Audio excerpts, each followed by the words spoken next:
Hi, hello, welcome to Maths Guru channel. How are you all? I hope you're all fine. In this video, I am going to tell about evaluation of 10th class board exam papers. Okay, ఎలా correction చేస్తారు, ఏ point of వ్యూలో వాళ్ళు correction చేస్తారు, ఏ కీవర్డ్స్కి correction చేస్తారు, ఏ keywords ఏ formulas ఎలా ఉంటే marks ఎలా allot చేస్తారనే విషయాన్ని డిస్కస్ చేస్తున్నాను ఈ వీడియోలో. రీసెంట్గా 10th క్లాస్ ఎగ్జామ్స్ కంప్లీట్ అయ్యాయి కదా, ఇప్పుడు పేపర్ వాల్యుయేషన్ కోసమని ఇది ప్రిన్సిపల్స్ కొన్ని ఇచ్చారు చూడండి. General instructions, any logical method is valid. అంటే మనము క్వశ్చన్ సాల్వ్ చేసేటప్పుడు కరెక్ట్ సూటబుల్ లాజికల్ మెథడు అది వ్యాలిడ్ అంట, అంటే వాటి ఆ మెథడ్కి మార్క్స్ వేస్తారు, valid. Okay, marks should be awarded according to the logical sequential steps. Okay, sequential steps ఉండాలి compulsory. Final answer is not the criteria for awarding marks. So మీరంతా calculation చేసినా కూడా ఒక్కొక్కసారి చిన్న మిస్టేక్ వల్ల ఆన్సర్ రాంగ్ వచ్చే chances ఉంటాయి కదా. అలాంటి కేసెస్లో మీరు ఎంతవరకు అయితే క్యాలిక్యులేషన్ చేశారో కొంతవరకు కరెక్ట్ క్యాలిక్యులేషన్ చేస్తారు కదా, దానికి కూడా కొన్ని మార్క్స్ ఇస్తారు. మా ఆన్సర్ రాంగ్ వచ్చినా కూడా ఆ ఆన్సర్కి ఎంత కట్ చేయాలో అంత మార్క్స్ కట్ చేసి మిగతా దానికి మార్క్స్ ఇస్తారనమాట. Page wise marks should be noted in brackets, otherwise nil. Okay, page wise marks should be noted, బ్రాకెట్స్లో పేజ్ వైజ్ మార్క్స్ నోట్ చేసుకోమని అంటున్నారు, అది ఎవాల్యుయేటర్స్కి. ఓకేనా, కరెక్షన్ ఎవరైతే చేస్తారో వాళ్ళకి. While entering the total marks, okay, fraction should be rounded off to the next higher integer. Okay, ఒకవేళ మీకు పాయింట్స్లలో మార్క్స్ వచ్చాయి అనుకోండి, అవి నెక్స్ట్ హయ్యర్ ఇంటీజర్కి రౌండ్ ఆఫ్ చేస్తారనమాట. సపోజ్ మీకు 35.5 వచ్చాయనుకోండి, సపోజ్ 35.5 వస్తే మీకు 36 ఇస్తారు మార్క్స్. ఓకేనా, సపోజ్ 91.5 వచ్చాయి, యాక్చువల్లీ సపోజ్ ఫర్ 100 మార్క్స్ చెప్తున్నాను నేను. ఓకేనా, సపోజ్ డిస్క్రిప్టివ్ మొత్తము మీకు క్వశ్చన్ పేపర్ మొత్తం 100 మార్క్స్కి ఉందనుకోండి, మీకు 91.5 వచ్చాయి, అప్పుడు మీకు ఏం వేస్తారు, 92 వేస్తారు. అదే ఒకవేళ మీరు 80 మార్క్స్ పేపర్ రాశారనుకోండి, ఓకే, 80 మార్క్స్ రాస్తే మీకు సపోజ్ 76.5 వచ్చాయి, అప్పుడు మీకు ఎంత వేస్తారు, 77 మార్క్స్ వేస్తారు.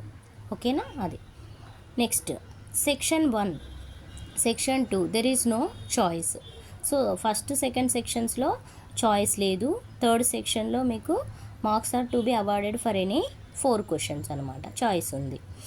If choice questions are attempted, the answer scoring the better marks is to be considered and one with lesser marks is to be return extra. అదే కదా నేను చెప్పాను ప్రికాషన్స్. మీకు 10th class board exams attend అయ్యే ముందు నేను ఒక video పెట్టాను మీకు. ఏంటి అది అంటే, మీకు ఒక క్వశ్చన్ రాలేదనుకోండి, సపోజ్ 2 క్వశ్చన్స్ ఉన్నాయి, అందులో ఒక క్వశ్చన్ రాలేదు, ఇంకో క్వశ్చన్ వస్తుంది.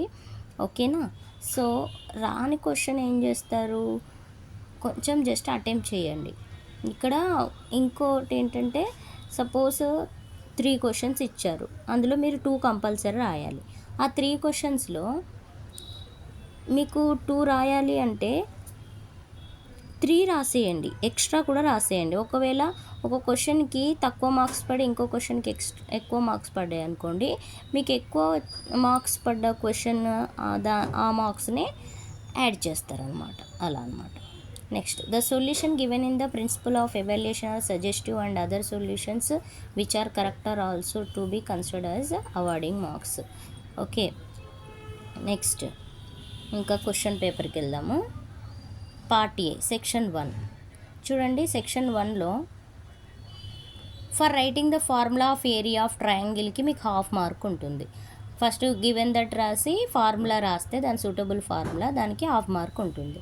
ఫర్ క్యాలిక్యులేటింగ్ ఏరియా ఆఫ్ ట్రయాంగిల్కి 1 మార్క్ ఉంటుంది క్యాలిక్యులేషన్ పార్ట్కి. Next, for writing area of triangle is 0, hence the given points are collinear. ఓకేనా, సో అది కంక్లూషన్. నేను చెప్పాను మీకు ప్రికాషన్స్ వీడియోలో మీరు ఎగ్జామ్కి అటెండ్ అవుతారు అనగా ముందు నేను ఒక వీడియో చేశాను. ఆ వీడియోలో మీరు చూసినట్టయితే ఈ పాయింట్ నేను రేజ్ చేశాను, కంక్లూషన్ కంపల్సరీ ఉండాలి అని. For writing area of triangle is 0, okay, hence the given points are collinear, అది కంక్లూషన్ పాయింట్ అవుతుంది. Hence the given points are collinear అనేది కంక్లూషన్ అవుతుంది. ఆ కంక్లూషన్కి మీకు హాఫ్ మార్క్ ఇస్తున్నారు. అంటే మీకు చూడండి, అది 2 మార్క్స్ క్వశ్చన్ అయితే మీకు గివెన్ దట్ సూటబుల్ ఫార్ములాకి హాఫ్ మార్కు, క్యాలిక్యులేషన్ పార్ట్కి 1 మార్కు, నెక్స్ట్ కంక్లూషన్కి హాఫ్ మార్కు, అంటే మొత్తానికి మీకు 2 మార్క్స్ అయిపోతుంది. ఓకేనా? సో అలా ఎలా చేయాలి సొల్యూషన్ కూడా ఇచ్చాడు. చూడండి, గివెన్ దట్ ఈ points area of triangle formula రాశారు, నెక్స్ట్ సొల్యూషన్, నెక్స్ట్ కంక్లూజన్ ఏమి వస్తుంది ఇక్కడ, since area of triangle is 0 the given points are collinear, ఇలా. ఓకేనా? సో అది కంక్లూజన్ అన్నమాట. అంటే ఇక్కడ మీకు పాయింట్స్ ఫార్ములాకి హాఫ్ మార్కు, ఇక్కడ సబ్స్టిట్యూట్ చేసి క్యాలిక్యులేట్ చేస్తే 1 మార్కు, ఓకేనా. నెక్స్ట్ కంక్లూజన్ రాస్తే హాఫ్ మార్కు, టోటల్గా 2 మార్క్స్ మీకు వచ్చేస్తాయి అన్నమాట. సో మ్యాథ్స్లో సొల్యూషన్ రాసేటప్పుడు కంపల్సరీ ఈ స్టెప్స్ ఫాలో అవ్వాలని నేను ప్రికాషన్స్ వీడియోలో చెప్పాను అనమాట. సో మీరు ఎంతమంది ఫాలో అయ్యారో తెలియదు, 10th క్లాస్ స్టూడెంట్స్ చూడాలి. నెక్స్ట్ నోట్ పాయింట్ ఇచ్చారు, చూడండి ఏంటది, award marks even if it is proved using the concept of distance between 2 points or concept of slope formula. ఇది ఈ ఏరియా ఆఫ్ ట్రయాంగిల్ ఫార్ములా ఒకవేళ మీకు గుర్తు రాలేదు, నేను వేరే మెథడ్ చేస్తానంటే చేయొచ్చు, సూటబుల్ మెథడ్ చేయొచ్చు. అదేంటి, మనకి స్లోప్ ఫార్ములా ఉంది కదా, స్లోప్ ఫార్ములా కూడా యూజ్ చేసి చేయొచ్చు. Slope of AB is equal to slope of BC. Slope of AB find out చేస్తే మీకు ఏ ఆన్సర్ వచ్చిందో, slope of BC find out చేస్తే కూడా అదే ఆన్సర్ వస్తే, అవి 2 సేమ్ ఆన్సర్స్ వస్తే మీకు ఆ పాయింట్స్ ఇచ్చిన పాయింట్స్ కోలీనియర్ అని రాయొచ్చు. అది ఆ మెథడ్ రాసినా కూడా మార్క్స్ ఇస్తామని ఇక్కడ మెన్షన్ చేశారు.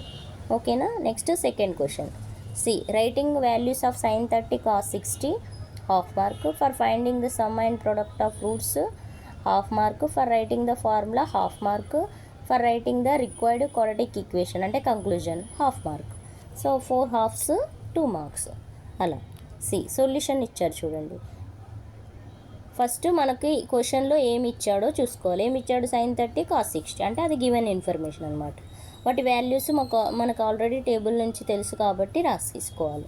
నాకు sum of the roots okay చేయాలి, ప్రొడక్ట్ ఆఫ్ రూట్స్ చేయాలి, next quadratic equation formula suitable formula రాయాలి. General quadratic equation formula x² okay x into sum of the roots plus product of roots is equal to 0. Okay, అంటే ఇది మనకి ఏ formula, x² - x into alpha plus beta plus alpha into beta is equal to 0. Alpha plus beta అంటే sum of the roots, alpha into beta అంటే product of the roots, when alpha and beta are the roots of the quadratic equation. ఓకేనా? So మనకి వర్డ్స్లో ఇచ్చాడు formula, మనకి mathematical ఎక్స్ప్రెషన్లో అయితే అలా రాసుకోవాలి. కొంతమంది స్టూడెంట్స్ కన్ఫ్యూజ్ అవుతారు, సమ్ ఆఫ్ ద రూట్స్ ఏంటి, ప్రొడక్ట్ ఆఫ్ రూట్స్ ఏంటి. సమ్ ఆఫ్ ద రూట్స్ అంటే alpha plus beta, product of the roots అంటే ఆల్ఫా బీటా. ఓకేనా? ఇవి ప్రాపర్గా సబ్స్టిట్యూట్ చేసి క్యాలిక్యులేట్ చేసి రిక్వైర్డ్ ఎక్స్ప్రెషన్ మీరు కంక్లూజన్ రాయాలి. సో నెక్స్ట్ థర్డ్ క్వశ్చన్ చూడండి, for identifying value of a, l and Sn, for writing the formula okay, for finding the value of n and writing the conclusion.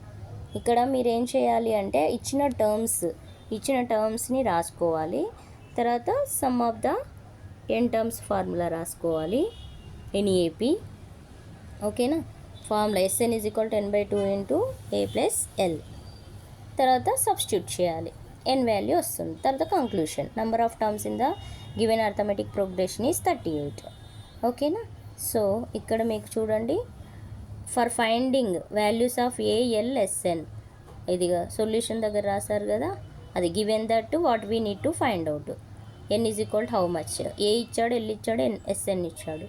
So n value find out చేయమన్నాడు. ఇది రాస్తే మీకు half mark ఉంటుంది. Next formula రాస్తే half mark, that is Sn is equal to n/2 into a plus l. తర్వాత for finding the value of nకి 1 mark ఉంటుంది. అవి ఇవన్నీ సబ్స్టిట్యూట్ చేస్తే మనకి n వాల్యూ వస్తుంది కదా, n = 38 కదా, అది కంక్లూజన్ రాసినాక మీకు ఫుల్గా 1 మార్క్ పడుతుంది.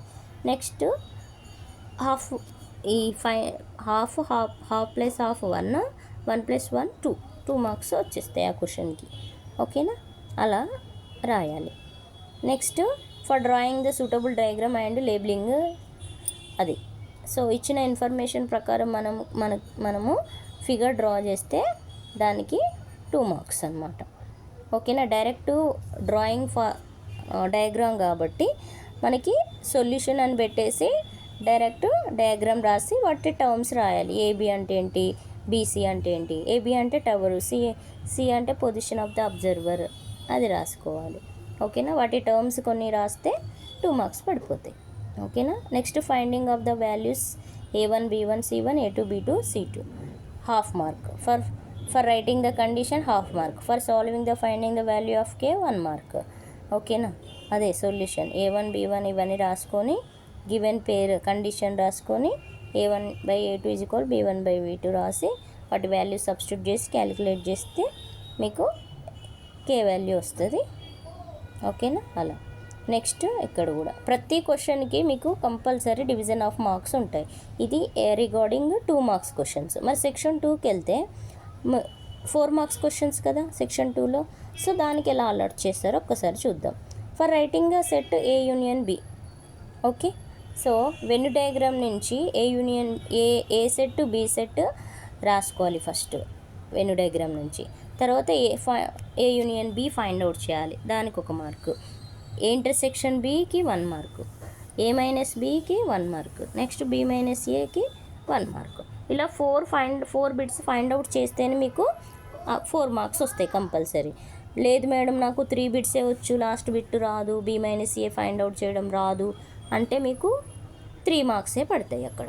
ఓకేనా, అది గుర్తుపెట్టుకోండి. Next 4 marks question. See that for finding the probability getting a red coloured king 1 mark.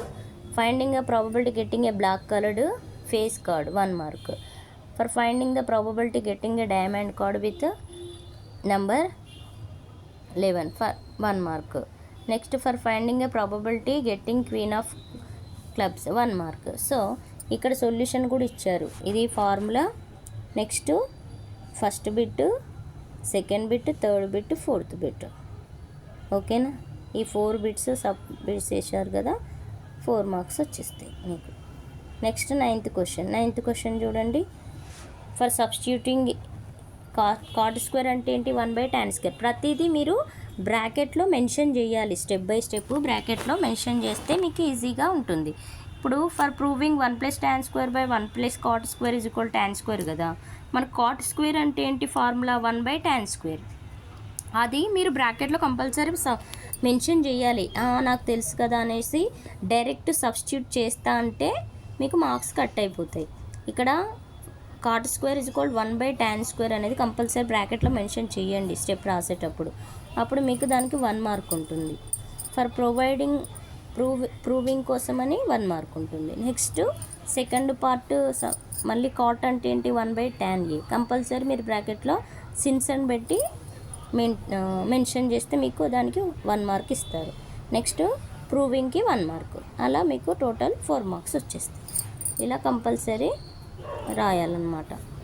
This is about the 4 marks questions. ఇది కూడా 4 మార్క్స్ క్వశ్చన్. దీనికి ఎలా అలర్ట్ చేస్తారో చూడండి. 1.5 మార్క్, దీనికి 1.5 mark. Simplification and obtaining quadratic equation 1.5 mark. For solving quadratic equation finding the value of x 1.5 mark. So next given దట్కి 1 mark. Identifying basic proportionality theorem is to be used writing, that is 1 mark. Total 4 marks వచ్చేస్తాయి అన్నమాట. This is about 4 marks questions. Next third section total 6 marks question కదా ఒక్కొక్క దానికి. So ఎలా allot చేశారో చూడండి. For sowing calculations and finding the values of y 2 marks. For finding the points of the given polynomial 1 mark. For plotting the points of a graph sheet point locate చేస్తే 1 mark. For joining the points drawing A parabola 1 mark. For finding the zeros from the graph 1 mark. So graph draw చేశాక ఆ points zeros ఏంటి రాస్తే దానికి 1 mark. అలా total మీకు 6 marks వస్తాయి. So ఇలాంటి కంపల్సరీ ఇవన్నీ స్టెప్స్గా రాస్తేనే మీకు ప్రతి ఒక్కదానికి మార్క్స్ ఇండివిజువల్ అలాట్మెంట్ ఉంది. So be careful. నాకు తెలుసు కదా అనేసి మీరు డైరెక్ట్ రాసిస్తే మీకు మార్క్స్ కట్ అయిపోయే ఛాన్సెస్ ఉన్నాయి, చూసుకోండి. గ్రాఫ్ ప్లాట్ చేశాక zeros of the polynomial are -3, 1. ఇక్కడ లెఫ్ట్ సైడ్ -3 దగ్గర టచ్ అయింది ఎక్స్ యాక్సిస్ పైన, రైట్ సైడ్ ఎక్స్ యాక్సిస్ పైన 1 దగ్గర టచ్ అయింది. సో అవి జీరోస్ ఆఫ్ ద పాలినామియల్. ఓకేనా, అవి కంపల్సరీ మీరు మెన్షన్ చేయాలి. నెక్స్ట్ ఇక్కడ కూడా మార్క్స్ అలాట్ చేశారు చూడండి. 1/2 మార్క్, 1.5, 1 మార్క్, 3 మార్క్స్. ఇంకా ఎక్కువ టైం తీసుకొని తలుచుకోలేదు. సో మీకు కూడా బోర్ వచ్చేస్తుంది మరి ఇంత ఎలాబరేషన్ చేసి చెప్తే. సో ఒక్కసారి చూసుకోండి, నేను జస్ట్ స్క్రోల్ చేస్తున్నాను. 17th క్వశ్చన్ చూసుకోండి ఒకసారి. నెక్స్ట్ వచ్చేసి ఇవి. నెక్స్ట్ పార్ట్ బి, ఇది పార్ట్ బి కీ అన్నమాట. ఓకే, ఈ వీడియో మాత్రం మీకు నచ్చినట్లయితే లైక్ చేయండి, షేర్ చేయండి, కామెంట్ చేయండి. ఇంకో విషయం ఏంటంటే next coming 10th class students ముందే ఒక్కసారి వీడియో చూడండి. దాని ప్రకారం మీరు ఎప్పుడు స్లిప్ టెస్టులు కానీ, next term exams, means half yearly, pre final, అవన్నీ ఎగ్జామ్స్ ఇదే మోడల్లో మీరు రాయడానికి ట్రై చేయండి ఎగ్జామ్స్. ఫైనల్ ఎగ్జామ్లో కూడా మీకు గుడ్ స్కోర్ వస్తుంది. ఆ ప్యాటర్న్ రాయడం మీకు హ్యాబిచువేట్ అయిపోతే మీకు మంచి స్కోర్ వచ్చే ఛాన్సెస్ ఉంది బోర్డ్ ఎగ్జామ్లో. Okay, thank you.